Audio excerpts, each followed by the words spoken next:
Today, we're diving straight into the world of unique smartphones.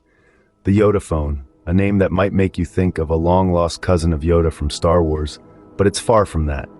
This Russian concoction is a smartphone like no other, with a twist that might just make your pinky finger thank you.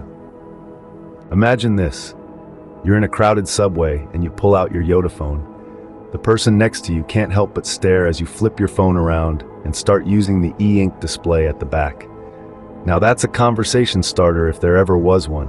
You're not only a smartphone user, you're a magician, a technology guru, a double-sided phone wizard. Speaking of double-sided, it's like the mullet of phones. Business in the front, party in the back. Except in this case, the party is a Kindle-like e-ink display. It's like carrying a mini library in your pocket. Who knew that the Russians' answer to the smartphone would be a mullet, right?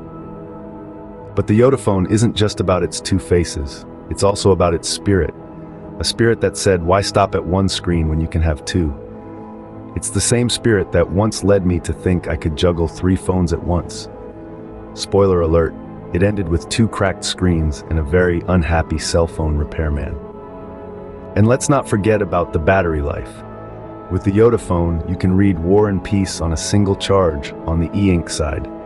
And if you've ever read War and Peace, you know that's equivalent to approximately 5 lifetimes of battery on any other smartphone. But the YotaPhone isn't perfect.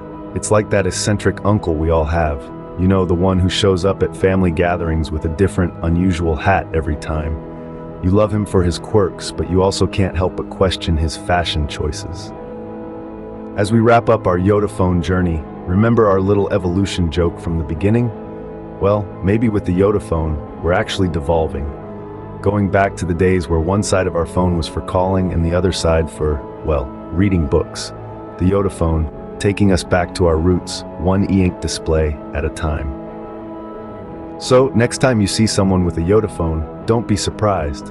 They're just a part of the smartphone evolution, or should I say, devolution. And who knows, maybe they're onto something. After all, who wouldn't want to be a double-sided phone wizard?